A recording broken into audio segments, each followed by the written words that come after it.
Merci de nous choisir. Il est midi, c'est l'heure du grand journal. Antoine Diouf. Au sommaire de cette édition, Casamance, l'armée pilonne des bases rebelles. C'est dans le front sud. Au même moment, le GRPC prend langue avec des combattants du front nord. Réagissant à cette situation, Robert Sagna écarte toute possibilité d'embrasement. Le drame des 9 personnes de la Médina, il y a 5 ans, tous ces individus étaient tués dans un incendie. Les populations, toujours sous le choc, souhaiteraient que les lieux de la tragédie deviennent un lieu de commémoration. L'État réagit après les dégâts causés par la houle à Saint-Louis. D'après le ministre de l'Environnement, une digue de protection sera construite dans la vieille ville. Il est également prévu un important programme pour faire face à l'érosion côtière. En politique, Karim Wade se signale de Doha au Qatar où il se trouve à travers une lettre. Le PDS en prend acte et attend d'autres actes. Son porte-parole dans ce midi. Sortie très commentée de Youssou N'Dour. Le ministre Mame Mbaye Niang est en phase avec le leader de Féké Makibole. Il explique et vous l'entendrez dans cette édition. Appelle à la mobilisation des troupes, mais surtout à l'unité de ses responsables à 12 mois de la présidentielle. À Kaolack, maître Nafissatou Diop s'est averti par rapport au risque que les divisions peuvent créer et tend la main à ses frères de parti. Pendant ce temps, les jeunes de Réumi d'Idrissa Seck parlent de panique dans le camp présidentiel. Sornana Tambaye, bonjour. Bonjour Antoine. Les titres de l'actualité internationale. Burkina Faso, près de 72 heures après le double attentat à Ouagadougou, les forces de sécurité en alerte maximale. Il y a plus de patrouilles et la sécurité autour des casernes a été renforcée. Les autorités craignent l'implication d'un élément de l'armée. En Guinée-Bissau, l'opposition a organisé un vaste rassemblement devant les bureaux de la CEDEAO. Les opposants saluent les sanctions prises contre le pays, mais veulent qu'elles s'étendent au président José Mario Vaz. Les titres sport avec Malal Junior Diagne. Bonjour Malal. Bonjour Antoine. 16e de finale aller de la Ligue des champions africaine. Ali Mal, ancien entraîneur de l'US Gorée, invite Génération Foot à jouer en bloc et à se méfier des relances de l'international sénégalais Khadim Ndiaye, portier du Oroya à ses affiliations de son académie de football Ndar Foot à la Fédération sénégalaise de foot. Amara Traoré tape du poing sur la table. L'ancien sélectionneur de l'équipe nationale estime que 2 ans pour l'obtention de ce document c'est trop. Il interpelle M. Augustin Senghor. Chronique du jour Abdoulaye Cissé. Point de vue sur les remous au sein de la mouvance présidentielle. Rendez-vous vers 12h30. Bienvenue à toutes et à tous.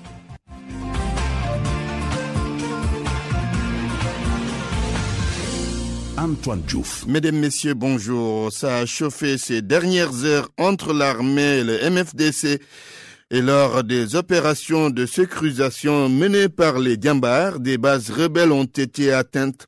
Un militaire également tué, un autre blessé. Au moment où l'armée opère dans le front sud, le groupe de réflexion pour la paix en Casamance négocie avec des combattants du front nord dans le cadre d'un forum qui se tient à Koureg. Et le GRPC révèle que des combattants du Sud venus prendre part à cette rencontre ont fait état de leur ouverture à des négociations. Et puis sur les opérations de l'armée, Robert Sagna ne craint nullement qu'il y ait embrasement. Mais pour lui, il s'agit d'opérations ponctuelles.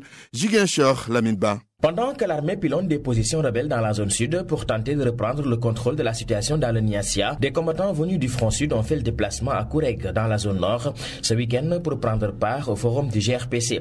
Sur place, ils ont affiché une position d'ouverture à des négociations de paix.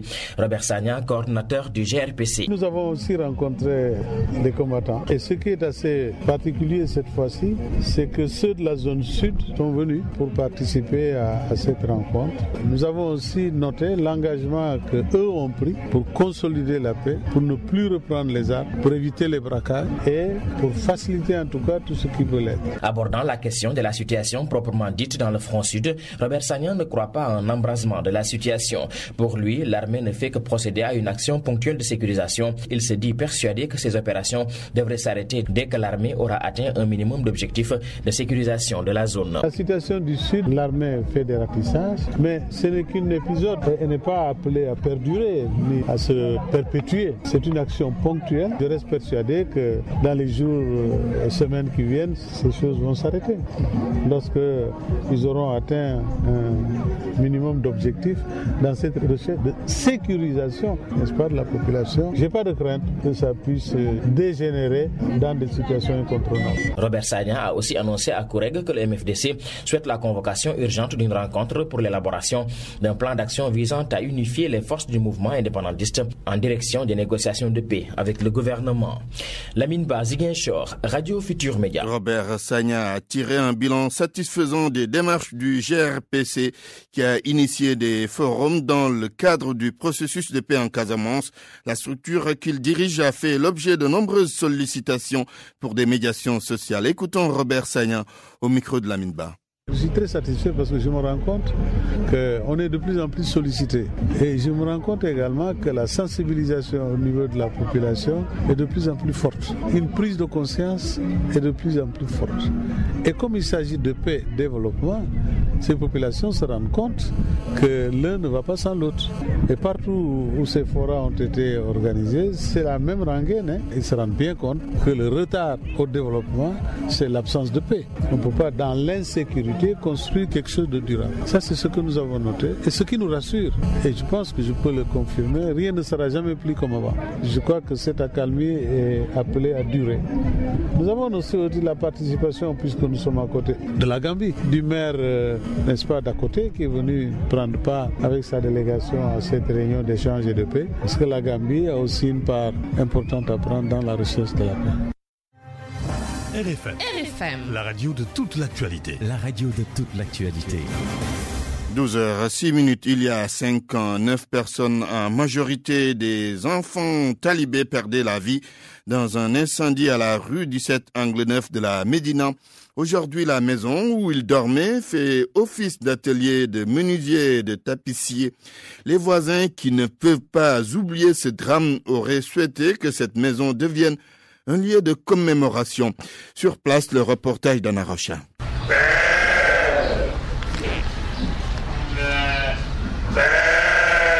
La vie a repris son cours. Les moutons bêlent, des enfants curieux entrent et sortent. Les grands ont choisi le bois pour se changer les idées. Mais c'est toujours le même chaos, toujours aussi lugubre. Des déchets, des crottes, de vieux meubles et la froideur du ciment. La maison est actuellement à la fois atelier de tapisserie, menuiserie et enclos. Le responsable est absent. Ses employés rechignent à s'exprimer. C'est un sujet délicat, faut le dire. D'ailleurs, 5 ans après le drame, les voisins sont encore sous le choc. Ils en parlent, la voix tremblotante. De l'amertume, franchement, nous nous souvenons de ce jour. C'était pénible. Même les talibés venaient ici, ils demandaient de l'eau, ma mère les donnait de l'eau. Donc ma mère n'était même pas remise de ces chocs-là. Malheureusement, elle est décédée lui aussi. Vraiment, c'était horrible. Chaque année, quand vient le mois de mars, on ne peut vraiment pas oublier. C'était une nuit horrible et pénible, surtout pour nous, les pères et mères de famille. Depuis ce jour, Binta Sow, Madame Diaye, n'oublie jamais ses enfants dans ses prières. C'est son devoir de mémoire. Effectivement, ça y est,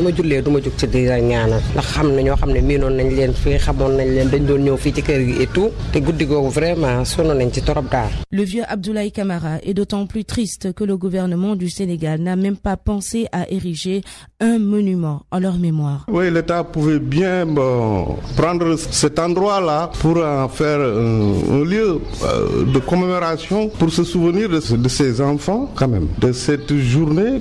Oui, la vie a repris son cours à la rue 17 de la Médina, avec la même insouciance, la même réalité, étroitesse des ruelles, promiscuité et des enfants laissés à eux-mêmes. Anna Rocha, le ministre de l'Environnement, déplore les dégâts causés par la houle, cette fois-ci à Saint-Louis.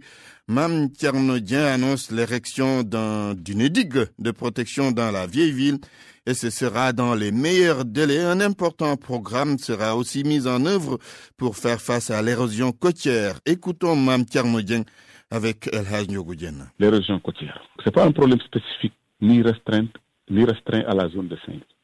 C'est un problème mondial qui concerne toutes les côtes du monde. Saint-Louis est peut-être plus vulnérable en ce qu'elle est une presqu'île.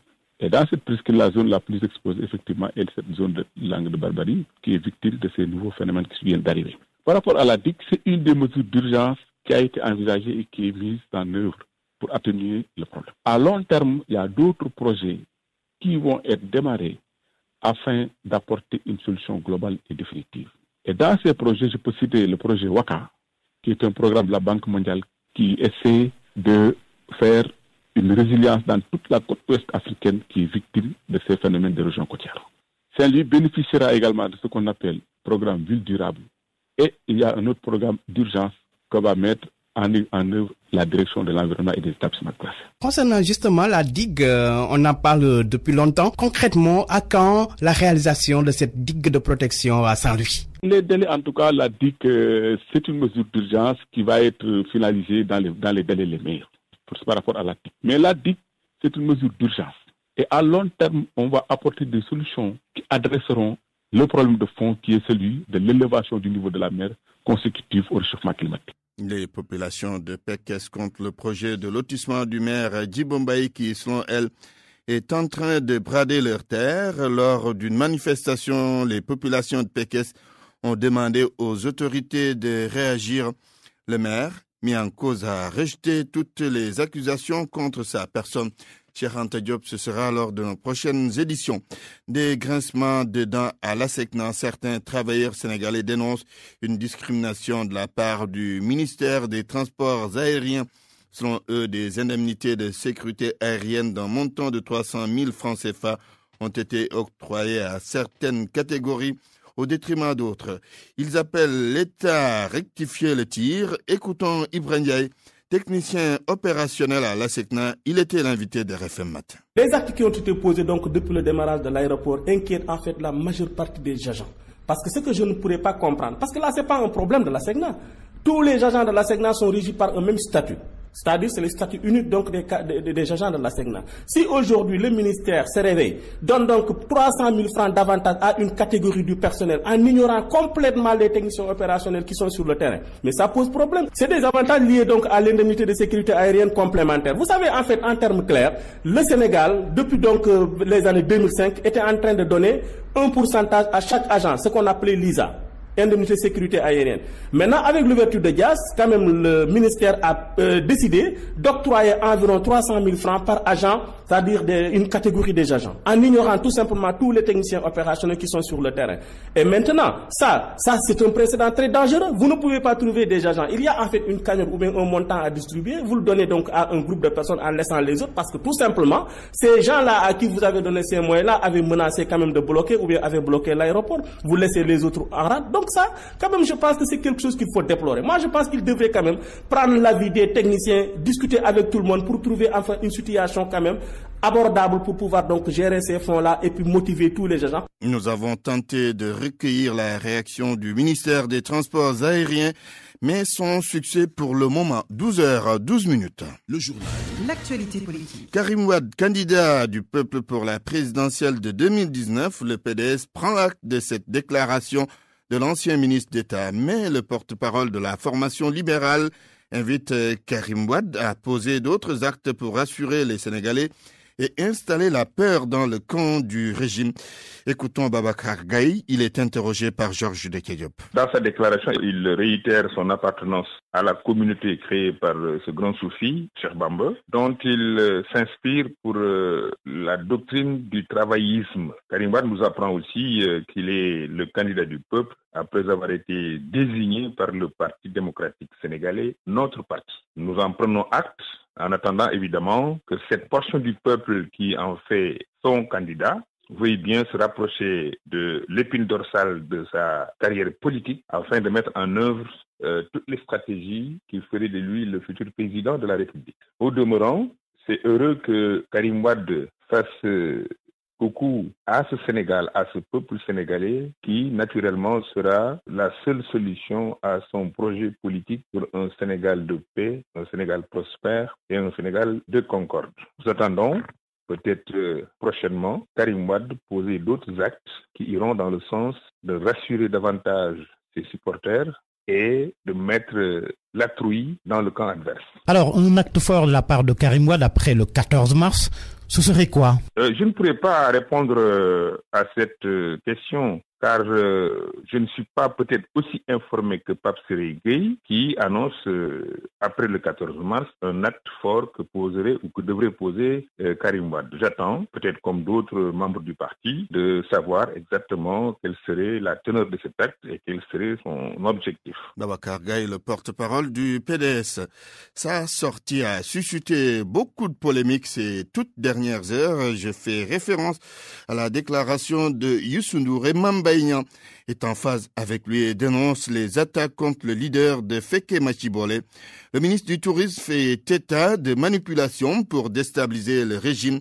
Selon Mamba Ignan, Youssou N'Dour a bien raison de dire qu'au sein de la mouvance présidentielle, il y a des responsables qui ne travaillent pas dans le sens de l'intérêt général. Écoutons Mamba Ignan avec Georges de Kédiop. Surtout déplorer certains commentaires qui se sont précipités parce que c'est des gens qui veulent inscrire le sensationnel dans l'ordre du jour des Sénégalais. Mais j'ai toujours dit qu'il y a de ces machinations que le temps règle en un laps de temps, pour ne pas me répéter. C'est-à-dire, quand de gros mensonges sont formulés et que vous êtes sûr que d'ici 48 heures ou 72 heures, la vérité sera rétablie, ça ne vaut pas la peine de se prononcer. Je demeure convaincu qu'il y a des gens qui veulent déstabiliser la mouvance présidentielle. Je demeure convaincu qu'il y a des gens qui manipulent pour nous fragiliser. Ils sont dans leur rôle. Mais je demeure convaincu aussi que nous, responsables de la mouvance présidentielle, avons l'obligation de nous unir et de nous battre. Parce que ce qui nous réunit est plus fort. C'est des ambitions pour le Sénégal portées par une personne morale qui est aujourd'hui le président de la République. Je regrette les commentaires qui ont eu certains de nos compatriotes dans la précipitation. Mais seriez-vous en phase avec Youssou N'Dour? Je pense que c'est pas la première personne à le dire, que au sein même de la mouvance présidentielle, il y a des gens qui font un travail qui ne va pas dans l'intérêt général. Ça, c'est une vérité. Mais quand même, reconnaissez-lui quand même qu'il a réaffirmé son ancrage autour du président. Mais tout juste après l'enregistrement de l'émission, mes discussions avec lui consistaient à démarrer une tournée avec le ministère de la Jeunesse, la Cogère nationale, pour redynamiser la jeunesse sénégalaise. C'était ça mes discussions. Au même moment, des gens l'ont traité de tous les noms. Les dissensions au sein de la mouvance présidentielle, c'est le sujet de point de vue aujourd'hui. L'unité au sein de l'APR de Kaolack, c'est ce que Maître Nafissatou Diop Cissé appelle de tous ses voeux à un an de la présidentielle de 2019. Lors d'une manifestation organisée à Kaolack, donc, la responsable libérale qui a tenu à mobiliser les troupes à Péris a tendu la main à ses frères de parti. Correspondance Ibrahim Diamé. À travers cette forte mobilisation, Maître Nafissatou Diop Cissé, qui n'œuvre que pour la réélection du président Macky Sall, signe ainsi le démarrage de ces démonstrations de force en direction de 2019. Pour cela, elle tend la main à tous ses frères et sœurs de parti à qui elle a demandé de dépasser les querelles et les divisions internes. Ce pourquoi je suis là, c'est que nous sommes à un an de la présidentielle de 2019 et vous savez tous ce qui nous attend. Et de la même manière que je tends la main à Modou Ndiaye Rahma pour travailler avec lui, c'est de cette même façon que je tends aussi la main à tous les autres responsables. Il faut qu'on arrête les querelles et les divisions. Nous devons travailler la main dans la main pour soutenir le président Macky Sall et gagner donc la présidentielle de 2019.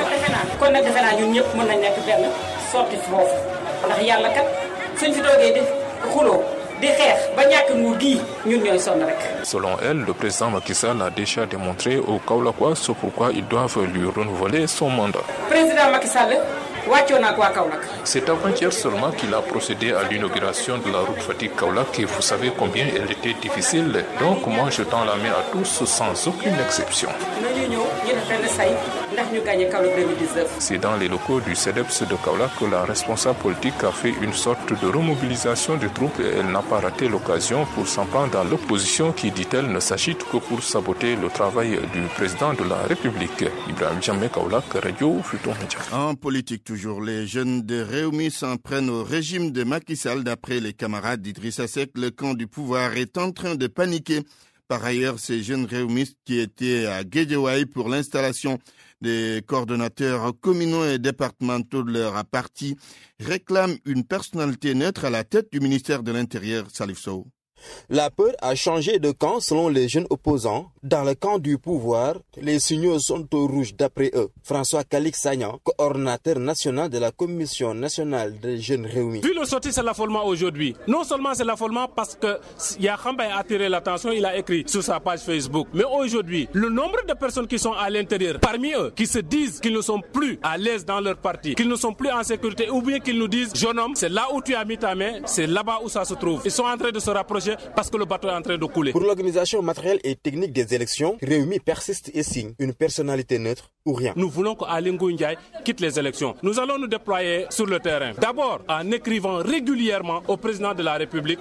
En nous concertant avec l'ensemble des forces de l'opposition, les jeunes de l'opposition, du PDS, André Dolel Khalifa, du grand parti, mais aussi du grand mouvement Nadem, Maki Nadem. Nous allons nous concerter et nous prendrons date avec les populations sénégalaises pour déclarer une marche régulière au niveau du ministère de l'Intérieur pour nous faire entendre. La Commission nationale de renouvellement du bureau était à Guédiawaye. 5 coordonnateurs ont été désignés pour autant de communes. C'est le poste de coordonnateur départemental qui est en suspens, faute de consensus. Salif Sow, Guédiawaye, Radio Futur Média. RFM. L'actualité internationale. Bienvenue sur Nana Tambaye. Merci Antoine. Burkina Faso, près de 3 jours après le double attentat, les forces de sécurité sont sur le qui-vive. Alors dans la capitale, les patrouilles se sont multipliées et la sécurité autour des casernes a été renforcée. Pour les récentes attaques, les forces de sécurité ont vite réagi malgré plusieurs victimes. Et aujourd'hui, l'implication d'éléments de l'armée et de l'ancien régime est très probable. Nous allons certainement y revenir avec Adja Aminata Diouf et puis les présidents nigériens et togolais à Ouagadougou ce lundi. Mohamedou Issoufou et Faure Gnassingbé vont se rendre sur les sites visés par les attaques de vendredi dernier. Les deux chefs d'État sont respectivement président du G5 Sahel et président en exercice de la CEDEAO. Au total, 6 personnes, dont 9 terroristes et 7 soldats de l'armée burkinabé, ont été tués. Il y a aussi plus de 80 blessés. Guinée-Bissau, plusieurs opposants ont manifesté devant les locaux de la CEDEAO. Et c'est pour dire oui aux sanctions que l'organisation a prises contre le pays. 19 personnalités sont concernées. La CEDEAO leur reproche le non-respect des accords de sortie de crise. L'un des organisateurs du rassemblement de l'opposition veut que les sanctions puissent s'étendre au président José Mario Vage. Rappelez que son fils est déjà concerné. Les sanctions prévoient notamment une interdiction de voyager dans l'espace régional et le gel des comptes bancaires. Un premier ministre a été nommé depuis plus d'1 mois mais n'a toujours pas de gouvernement. Direction la Gambie où la commission Vérité, Réconciliation et Réparation a été installée ce week-end. Le président de la structure a prêté serment à l'occasion. Il s'agit du docteur Babagale Diallo, professeur d'université. La commission est chargée de faire oublier au pays 22 ans de dictature. Des dignitaires religieux et des intellectuels figurent sur la liste des membres. Banjoula Madoubari. Cette commission est chargée d'enquêter sur les violences des droits humains commises sous le régime de l'ex-président Yaya Jammeh. D'après le chef de l'État, Adama Barrow, il est très important d'établir la vérité afin que nous puissions prendre la décision convenable pour indemniser les victimes, mais aussi pour nous réconcilier en tant que nation. Cela ne veut pas dire que ceux qui ont commis des atteintes aux droits humains ne seront pas traduits en justice, a-t-il mis en garde. Je veux vous assurer du soutien total de mon gouvernement pour créer un environnement de transparence et d'indépendance afin que vous meniez votre mission sans aucune ingérence, s'est-il engagé. Le président Barrow a enfin demandé à la population d'apporter à la commission le soutien et la collaboration nécessaires pour lui permettre de mener à bien cette tâche difficile. Pour sa part, Dr Babagale Diallo a exprimé sa gratitude au président pour la confiance pour, dit-il, contribuer au processus de développement de son pays, tout en reconnaissant que la tâche qui l'attendait était difficile. Dr Diallo a promis de faire de son mieux et de répondre aux attentes. Grâce à l'expérience que nous avons acquise dans d'autres pays qui ont mené des commissions similaires, nous serons en mesure d'anticiper les erreurs commises par ces pays, a-t-il rassuré. Amadou Bari Banjoul, Radio Futur Média. Au Cameroun, Antoine, la circulation nocturne des automobilistes a été interdite pour un mois dans 5 des 6 départements du sud-ouest anglophone. Une décision en vigueur depuis jeudi dernier et elle ne s'applique pas aux ambulances, aux véhicules des autorités administratives et à celles des forces de l'ordre en mission officielle. Les 2 régions anglophones du sud-ouest et du nord-ouest, qui regroupent 20% de la population camerounaise, sont secouées depuis plus d'1 an par une profonde crise politique, une crise sur fond de revendications sociales et économiques.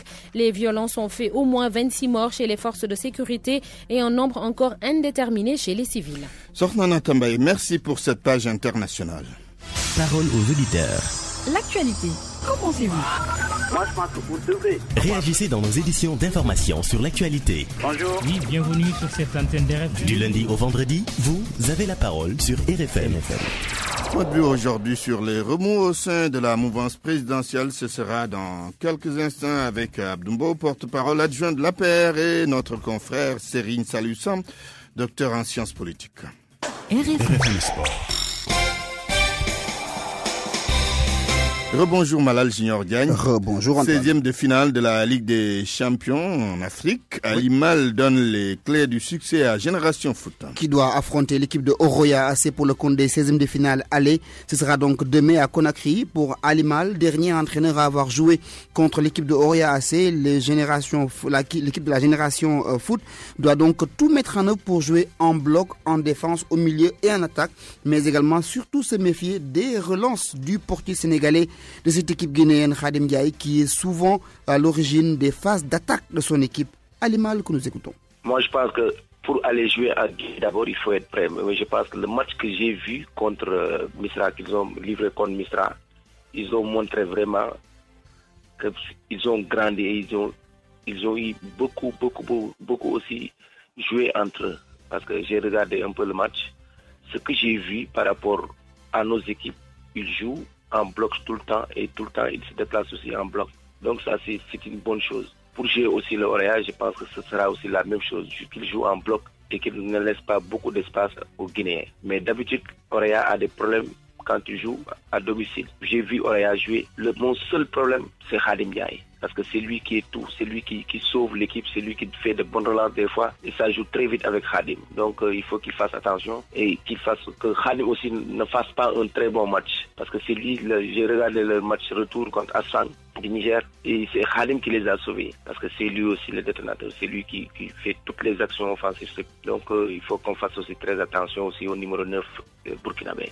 Les joueurs de Génération Foot sont donc avertis. Oroya, c'est Génération Foot, c'est demain dans l'après-midi à Conakry. Mise à jour également de la 15e journée du calendrier de la Ligue 1 sénégalaise. Cet après-midi, une seule rencontre pour mettre fin à cette 15e journée. Niari Tali qui joue contre l'équipe du Stade de Mbour. Ce sera au stade Alassane Djigo de Pékin. Amara Traoré qui attend toujours l'affiliation de son académie de football. Il a tapé du poing sur la table. Déposé il y a 2 ans auprès des services de la Fédération sénégalaise de football, l'ancien sélectionneur des Lions attend toujours que l'on lui donne ce document pour commencer son travail. Amara Traoré estime que 2 ans pour un récépissé, c'est trop. Il invite les responsables de la Fédération sénégalaise de football à faire le travail nécessaire pour qu'il puisse démarrer ses activités à Saint-Louis. Amara Traoré était l'invité du Zabi Vaka Foot. Oui, j'ai été surpris de cette lenteur parce que quand même, avec tout mon vécu, avec tout mon passé dans le football, je pense que si en déposant une demande d'affiliation, surtout Saint-Louis, parce que Dakar Saint-Louis n'est pas bloqué, il y a la place, ça allait durer autant de temps. Je pense qu'on a demandé aux anciens footballeurs d'aller à la base pour aider le football. Et moi, j'ai démontré que c'est pas seulement en équipe nationale que j'aide le football. Je l'ai aidé en 2e division de la Ligue 1, en 1re division. Je suis en train d'aider avec Assur. Maintenant, j'ai décidé même d'aller pas à la base, mais sous la base. Parce que je suis sous la base, même sous la base, on ne veut pas que j'aide. Donc c'est un peu curieux. Donc vraiment, j'interpelle la fédération. J'en ai parlé avec le président de la fédération. Donc vraiment, il était dans de très bonnes dispositions pour le faire. Je ne sais pas maintenant pourquoi depuis lors. Parce qu'on a même un tournoi international qu'on doit faire pendant les Pâques. Mais sans l'affiliation, on ne peut rien faire. Aujourd'hui, on est bloqué avec cette affiliation-là. Surtout que depuis 2 ans, il y a eu beaucoup de de clubs qui sont reconnus avant les élections. Et moi, j'ai déposé, avant ça, j'interpelle Cheikh parce que c'est lui qui nous représente là-bas. C'est lui, aider les anciens footballeurs, c'est pas donner de l'argent, c'est leur donner les moyens de faire le travail. On a décidé de venir investir dans le football et on ne nous donne pas les moyens de le faire. Et surtout qu'aujourd'hui, j'ai un partenaire, on a un siège, on a, plus de 120 gamins de 6 à 20 ans, mais ils ne peuvent pas compétir parce qu'on n'a pas de récépissé. Simplement. Ce n'est pas lié à vous. Le handball, la génération 70, montre le chemin aux jeunes. Oui, montre le chemin aux jeunes. Une association qui regroupe donc des anciens handballeurs des années 70 qui, depuis 3 ans, travaille à montrer donc le chemin de la réussite à la jeune génération, mais également invite les acteurs du sport et en particulier du handball à se souvenir de ceux qui ont jeté les bases du développement de ce sport. Ici au Sénégal, ce sera donc à partir du 17 mars prochain à Kaolack. Astal, le responsable de la communication de cette association, nous a rendu visite ce matin. Cette année, on tiendra ça à la date du 17 au 18. Le 17, je crois que le programme est déjà tenu. Bon, nous allons commencer ça à 15h. Nous aurons les écoles de handball qui vont dérouler en garçons et filles. Nous aurons l'équipe de El Hadj Badiane Handball de Mbour qui rencontrera le Kaolack Handball Club en filles. Nous aurons le RAI qui rencontrera normalement l'ASFA. Une heure, il y aura des activités un peu culturelles que nous allons faire. Il y aura aussi que nous allons primer 2 de nos anciens amis, les décorer. On peut donner leur nom, c'est Iliman Diop, un ancien maître de PS qui est actuellement complètement malade d'ailleurs, et une fille qui s'appelle Ami Tambeng qui a aussi duré dans le truc. Les 2 seront primés cette année. Que nous avons fait du sport avec peu de moyens, nous, à l'époque, mais c'est le cœur qui y était, parce que c'est ce qui nous a fait nous retrouver encore après 30 ans, quand on est rentré dans notre 3e âge, de se retrouver jusqu'à présent. Alors, nous voulons donner cet exemple aux jeunes, de revenir un peu et de regarder dans quelle forme ils sont en train de faire, parce qu'il n'y a rien de plus important que la solidarité humaine. On ne peut pas faire du sport tant que l'homogénéité est là et les gens n'ont pas le même comportement et un caractère unifié pour de faire quelque chose. C'est seul en ce moment que les résultats pourront exister. Antoine? C'est fini, Malal Junior Diagne. Merci. RFM, la chronique du jour. Abdoulaye Sissé. Pourtant, on a tout, mais vraiment tout pour entendre et accepter un message qui n'est pas que pour nous caresser dans le sens du poil. Je n'ai pas d'équivalent, mais dans une tradition littérale à partir de la langue de Kotchi Barma, on nous enseigne que notre mauvaise haleine ne peut être pointée que par notre demi-frère, et il nous fera grand bien en nous le disant. Autre sentence, Kulawar Sangoul Satar le bug. Que ne nous fera-t-il pas du bien en nous recommandant une bonne douche après une journée de dur labeur et de transpiration? Dans les 2 cas, il y aura toujours parmi les réceptacles ceux qui décideront de prendre les choses du bon côté en accueillant positivement les messages, et ceux qui, et c'est bien plus commode, s'arrêteront sur la forme, le pourquoi du comment du message et surtout, à quel titre. Dans le fond de sa diatribe anti-sénégalais, ou plutôt contre le sénégalais bavard à suffisance, le ministre gambien de la Culture et du Tourisme ne fait qu'enfoncer une porte déjà grande ouverte par nous-mêmes. Il ne nous apprend rien, absolument rien, sinon que de se faire le miroir de notre société. Et c'est le chanteur éternel parolier qui vient clore ce débat. Je me rappelle qu'il nous disait Linganek soko bagné dafa fek nga gën ci ñaaw. Alors, l'image qui nous est ainsi renvoyée par le cousin Hamad Ba est-elle si hideuse que ça? De quoi se plaint-on de cette sortie? Et là, c'est la posture facile pour botter en touche. D'abord, il y a ceux qui voudraient lui dire « Eh oh, de quoi je me mêle ?»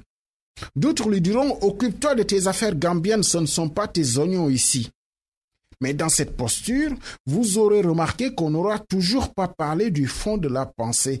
Mais de toute façon, on ne pourra pas, car on dira que ce n'est pas à lui de nous le dire. On déniera toute légitimité au ministre d'un pays étranger pour nous dire ici comment on doit se comporter. Il y a même ceux qui vont titiller cet impertinent voisin sur son ingratitude, critiquer le peuple sénégalais en lui rappelant que ce peuple qu'il critique aujourd'hui l'a pourtant soutenu et libéré des chaînes de l'asservissement d'un dictateur nommé Diamé. Et alors? À supposer même que les Gambiens ont encore plus de tares que les Sénégalais. À supposer même que la douane gambienne est encore plus tordue que les Gablous côté sénégalais. À supposer même que les Gambiens sont encore plus fainéants que les Sénégalais.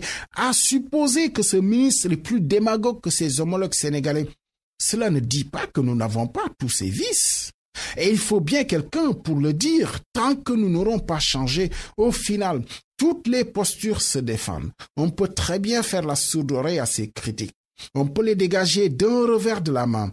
Mais dans la solitude de notre confort du soir sous l'oreiller, chacun de nous peut se dire « Waouh, il a quand même peut-être raison » et se réveiller avec la bonne résolution d'être un peu moins bavard inutilement.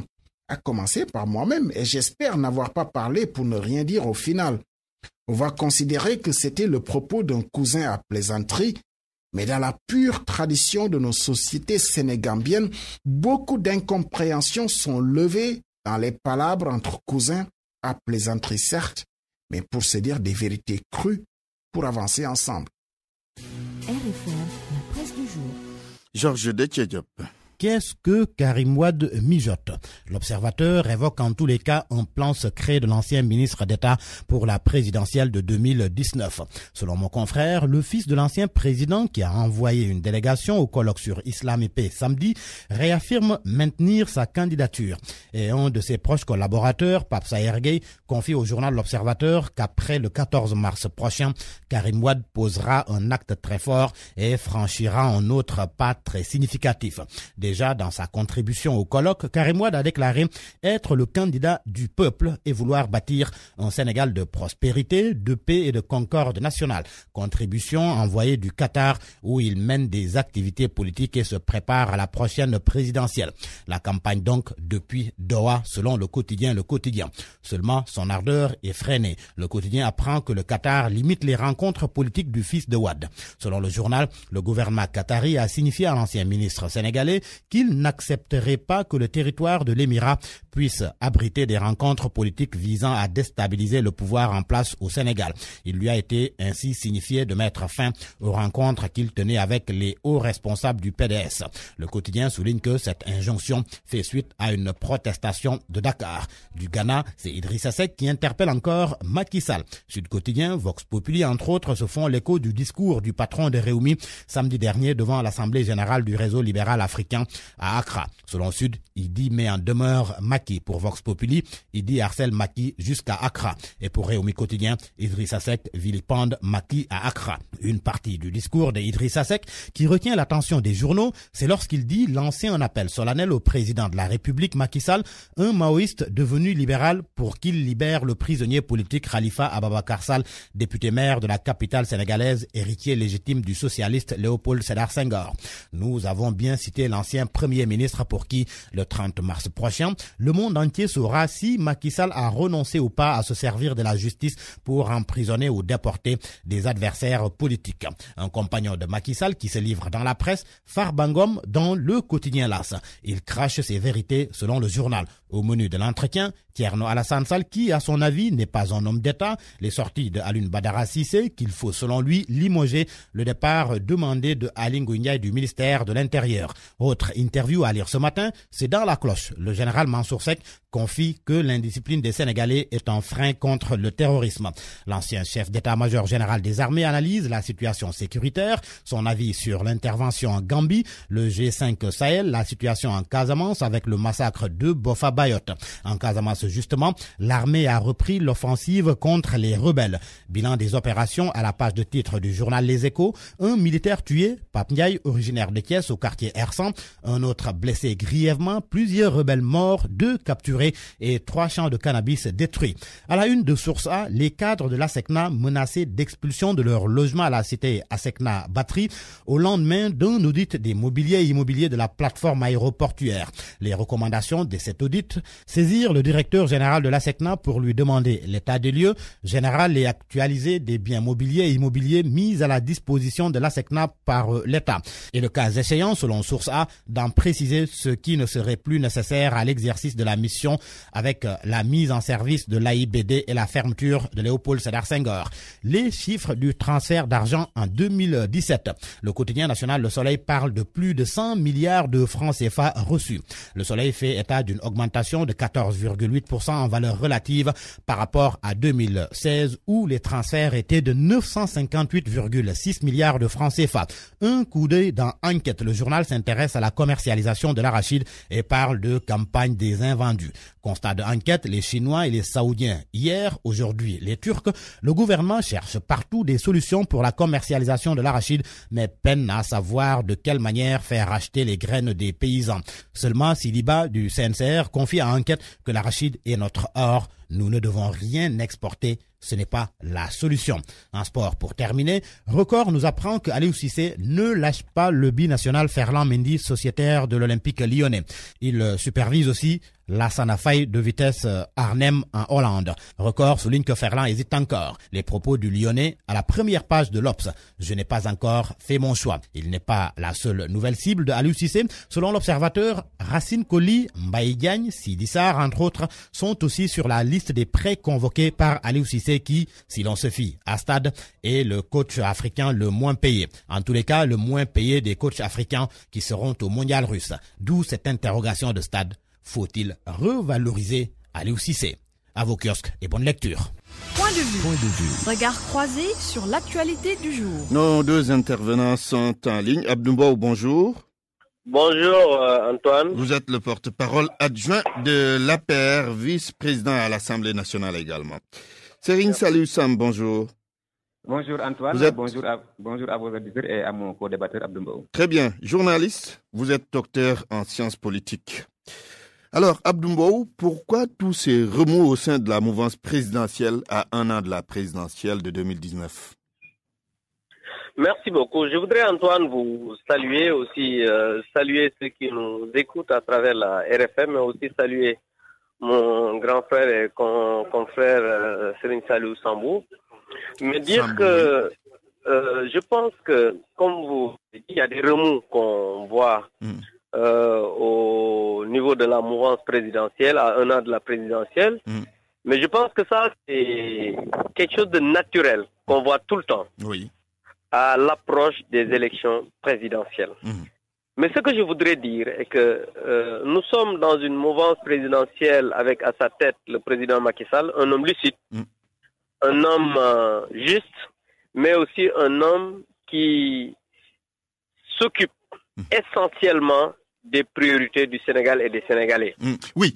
Pourquoi je le dis? Parce que je voudrais juste faire comprendre à ceux qui pensent qu'ils peuvent faire, par exemple, du chantage, qu'ils peuvent faire, par exemple, autre chose que je peux pas dire, par exemple, ici, que nous avons à la tête de cette coalition quelqu'un qui ne ménagera aucun effort pour que l'intérêt du Sénégal et des Sénégalais puisse être mis en avant. Et c'est ce qu'il est en train de faire maintenant.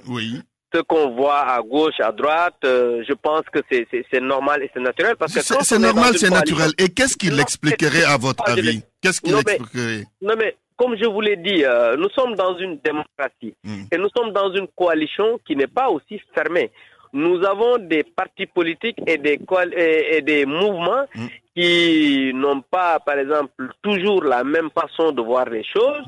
Mais ce qui est le plus important, c'est que nous avons quelque chose en commun, c'est-à-dire travailler à ce que le Sénégal puisse aller vers l'émergence. Comme dit en Wolof quelqu'un, Fignou les Sénégalais.